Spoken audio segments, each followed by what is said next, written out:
Menguak misteri, apa itu diabetes mellitus tipe 5? Diabetes mellitus tipe 5 kini mulai dikenal. Ini adalah jenis diabetes yang berbeda dan seringkali salah dipahami. Banyak orang belum tahu kalau jenis diabetes ini ada. Ini bukan sekadar versi lain dari tipe 1 atau tipe 2. Kondisi ini punya tantangan tersendiri bagi penderitanya dan juga sistem kesehatan kita. Dunia kedokteran sedang berusaha keras untuk lebih memahaminya. Memahami sifat khususnya adalah langkah pertama yang sangat penting. Jadi, kesadaran masyarakat harus jadi tujuan utama kita saat ini. Kita perlu mulai bicara secara terbuka tentang DM tipe 5. Pengetahuan adalah alat pertama yang bisa menguatkan kita semua.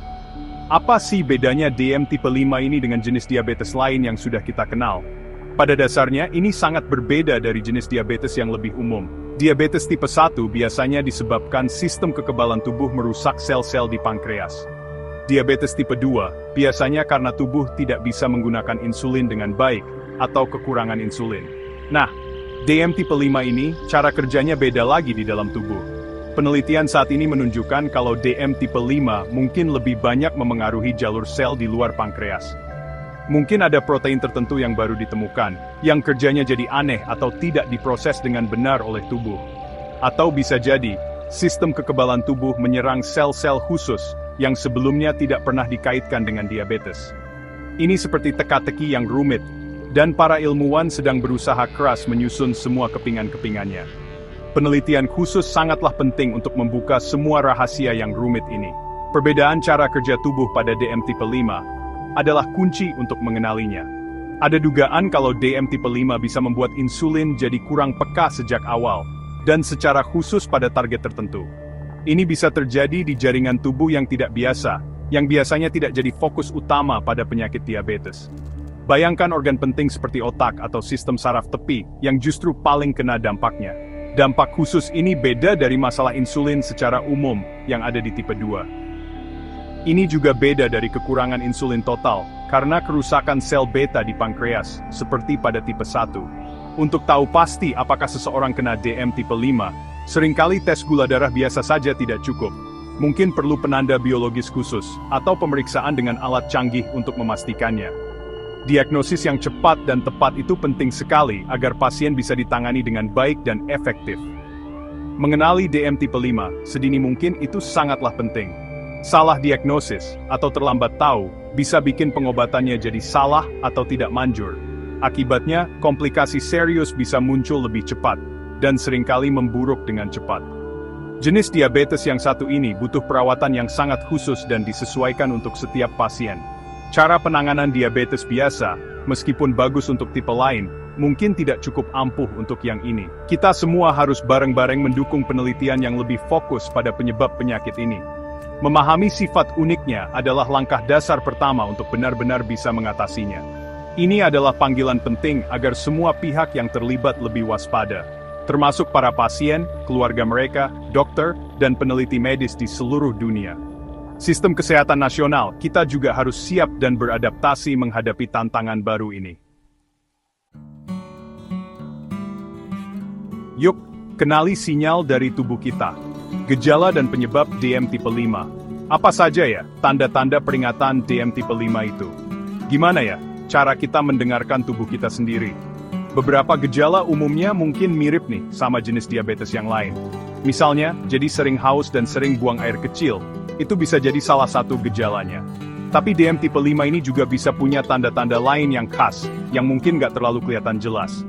Misalnya nih, rasa capek banget yang nggak hilang-hilang padahal sudah istirahat. Itu bisa jadi tanda penting. Atau, bisa juga muncul gejala-gejala aneh pada saraf kita, bahkan sejak awal-awal.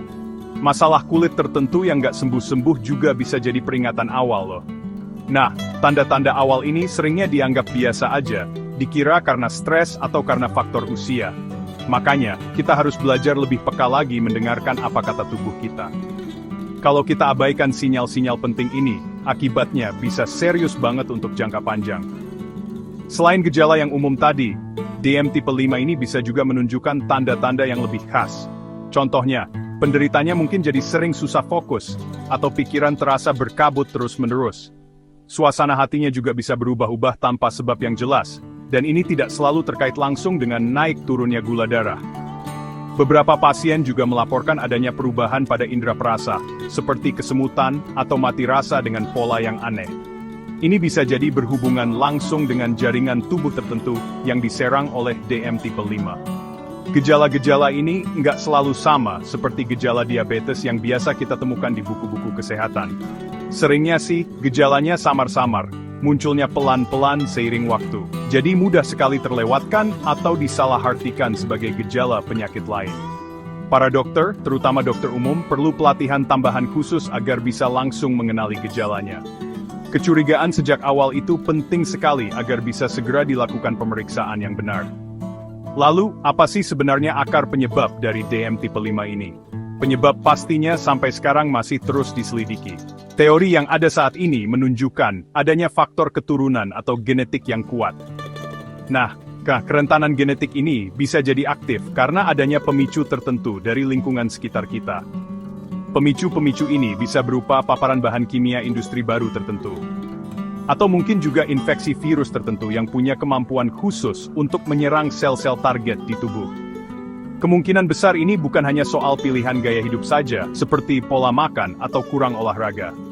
Meskipun faktor-faktor tersebut bisa saja berperan memperburuk kondisi atau perkembangannya, akar penyebab utamanya seringkali tersembunyi lebih dalam, berkaitan dengan kondisi biologis tubuh dan lingkungan kita. Para peneliti dari seluruh dunia bekerja tanpa kenal lelah untuk menemukan pemicu-pemicu pastinya. Ini seperti teka-teki yang rumit dan punya banyak sisi, yang sedang berusaha dipecahkan oleh para ilmuwan. Selain kemungkinan adanya hubungan genetik, faktor apa lagi ya yang bisa membuat seseorang lebih mudah terkena DM tipe 5? Stres psikologis yang berlangsung lama dan tidak dikelola dengan baik, sedang diteliti sebagai salah satu faktor yang mungkin berkontribusi. Kekurangan zat gizi tertentu dalam makanan, bukan hanya kelebihan makanan, bisa juga memainkan peran penting. Misalnya, kalau tubuh kita kekurangan zat gizi mikro tertentu dalam waktu lama, pertahanan sel tubuh bisa jadi lemah. Bahkan beberapa obat jangka panjang yang diresepkan untuk penyakit lain juga sedang diteliti kemungkinannya. Faktor-faktor ini, apalagi kalau terjadi bersamaan, bisa membuat kondisi di dalam tubuh kita menjadi lebih rentan. Kondisi rentan inilah yang kemudian bisa membuat mekanisme penyebab DM tipe 5 jadi lebih mudah muncul dan berkembang. Dengan mengetahui berbagai faktor risiko ini, kita bisa menyusun langkah-langkah pencegahan yang lebih tepat sasaran. Kita sangat perlu memahami hubungan yang rumit antara semua faktor ini dengan lebih baik lagi. Pengetahuan yang penting ini akan membuat kita semua bisa mengambil langkah-langkah yang tepat untuk menjaga kesehatan diri sendiri. Hidup berdampingan dampak DM tipe 5 dan langkah pencegahan. Dampak sehari-hari bagi mereka yang hidup dengan DM tipe 5 bisa sangat besar. Ini bukan hanya soal memantau angka gula darah dengan teliti, tapi ini tentang kewaspadaan terus-menerus yang dibutuhkan setiap hari. Kondisi kronis ini sangat memengaruhi kesehatan mental dan emosional. Bisa menyebabkan kecemasan yang meningkat, stres, dan rasa terisolasi. Kehidupan sosial sering berubah, karena batasan makanan dan keharusan kontrol ke dokter secara teratur.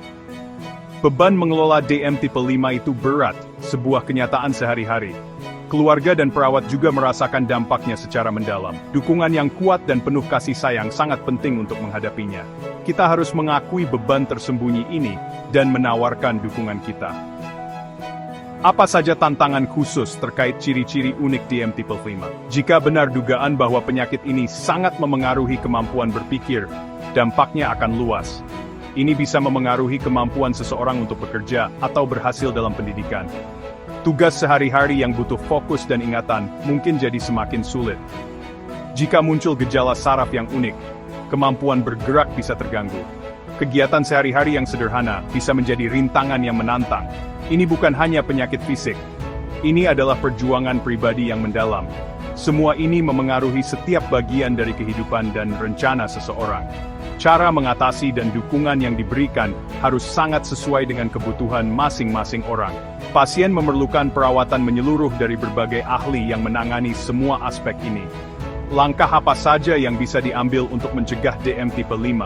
Jika faktor keturunan yang kuat terbukti, pemeriksaan pada orang yang berisiko tinggi bisa menjadi kunci. Ini akan memungkinkan tindakan dini dan perubahan gaya hidup. Jika pemicu lingkungan tertentu ditemukan, menghindarinya menjadi sangat penting. Imbauan kesehatan masyarakat akan sangat penting dalam keadaan seperti ini. Nasihat gaya hidup sehat secara umum, seperti makan seimbang dan olahraga teratur, selalu penting. Namun, untuk DM tipe 5, pengaturan gizi khusus mungkin lebih penting. Mungkin suplemen atau jenis makanan tertentu bisa memberi perlindungan jika kekurangan zat tertentu menjadi faktornya. Teknik mengelola stres seperti sadar diri atau yoga juga mungkin sangat bermanfaat. Mencegah, sedapat mungkin, selalu jauh lebih baik daripada mengobati. Kita harus terus menekankan pesan ini ke semua lapisan masyarakat. Peran masyarakat dan sistem layanan kesehatan kita dalam pencegahan sangatlah penting. Kita butuh kampanye kesehatan masyarakat yang tepat sasaran untuk meningkatkan kesadaran tentang DM tipe 5. Kampanye ini harus menjelaskan dengan jelas sifat penyakit ini dan faktor risiko khususnya. Program pemeriksaan yang mudah dijangkau dan terjangkau, biayanya sangat penting untuk deteksi dini. Tenaga kesehatan, dari dokter umum hingga spesialis, perlu mendapatkan pengetahuan yang mendalam. Mereka harus siap untuk mengenali, mendiagnosis, dan menangani tipe ini dengan baik. Diperlukan usaha bersama yang terkoordinasi dari semua bagian masyarakat. Kita tidak bisa dan tidak boleh membiarkan orang berjuang sendirian melawan penyakit yang rumit ini. Masyarakat secara keseluruhan punya peran penting dalam melindungi kesehatan bersama. Ini adalah tanggung jawab bersama yang harus kita semua jalankan. Harapan baru, pengobatan terkini, dan pesan kesehatan. Apa saja ya pilihan pengobatan yang ada untuk DM tipe 5 sekarang di tahun 2025 ini? Karena cara kerjanya yang unik, pengobatannya mungkin perlu beda nih dari penanganan diabetes yang biasa. Bisa jadi ini melibatkan obat-obatan jenis baru yang langsung bekerja pada jalur sel tertentu yang kena dampaknya. Kalau DM tipe 5 punya bagian autoimun yang khas, bisa jadi kita pakai terapi yang mengatur sistem kekebalan tubuh. Nah, ini bakal beda dari yang dipakai untuk diabetes tipe 1, karena sasarannya itu respons kekebalan tubuh yang baru. Terapi insulin yang biasa mungkin kurang ampuh kalau cuma sendirian. Atau bisa juga butuh aturan yang sangat khusus dan diatur dengan hati-hati, supaya nggak timbul masalah lain. Pengobatan yang disesuaikan untuk setiap orang itu, sudah pasti jadi kunci untuk mengatasi DM tipe 5 dengan baik. Rencana pengobatannya harus benar-benar pas dengan kondisi dan kebutuhan masing-masing orang. Satu cara pengobatan saja pasti nggak akan cocok untuk semua orang, apalagi untuk kondisi yang rumit ini. Lalu, apa saja kemajuan terbaru dalam penelitian dan pengobatan DM tipe 5 ya? Para ilmuwan terus maju nih, dalam mengembangkan alat diagnosa yang lebih tepat.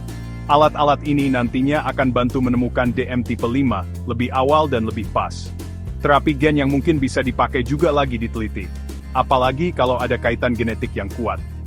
Penelitian ini memang masih tahap awal, tapi memberi harapan besar untuk jangka panjang. Obat-obatan baru sekarang ini lagi dalam berbagai tahap uji coba klinis di seluruh dunia. Beberapa di antaranya kelihatannya menjanjikan untuk mengatasi penyebab khusus dari DM tipe 5. Penelitian itu ibarat cahaya harapan buat pasien dan keluarga mereka.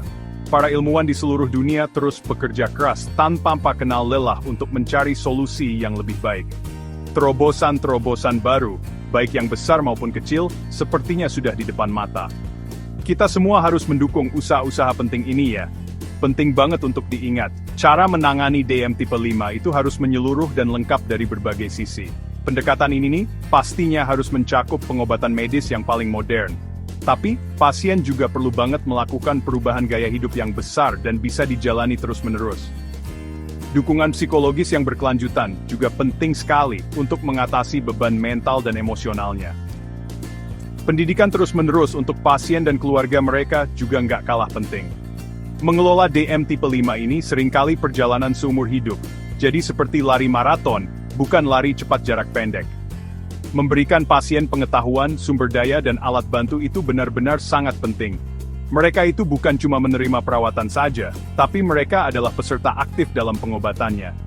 Kerjasama antara pasien dan tim kesehatan ini penting sekali untuk keberhasilan pengobatan. Lingkungan yang mendukung juga punya peran yang sangat besar dan tak tergantikan dalam perjalanan ini. Nah, terakhir, apa sih pesan paling penting yang harus kita ingat dan bawa terus? Kita harus tekankan sekali lagi betapa seriusnya diabetes mellitus tipe 5 ini. Tapi, kita juga harus garis bawahi adanya harapan nyata dari penelitian yang terus berjalan dan pengelolaan kesehatan yang proaktif. Ini adalah tanggung jawab kita bersama. Kita semua punya peran. Setiap orang dari kita harus mengutamakan kesehatannya dan aktif mencari informasi. Keluarga perlu memberikan dukungan dan pengertian kepada anggota keluarga yang terkena dampaknya. Para tenaga kesehatan punya kewajiban untuk terus belajar dan memberikan perawatan yang terbaik. Para pembuat kebijakan juga harus memastikan tersedianya sumber daya untuk penelitian dan dukungan bagi pasien. Jadi, ajakan terakhirnya sederhana saja, utamakan kesehatan kita di atas segalanya. Teruslah cari ilmu, dukung mereka yang sakit, dan jangan pernah menyerah atau kehilangan harapan. Kesehatan kita itu memang harta yang paling berharga yang kita punya. Yuk, kita semua jaga baik-baik harta ini.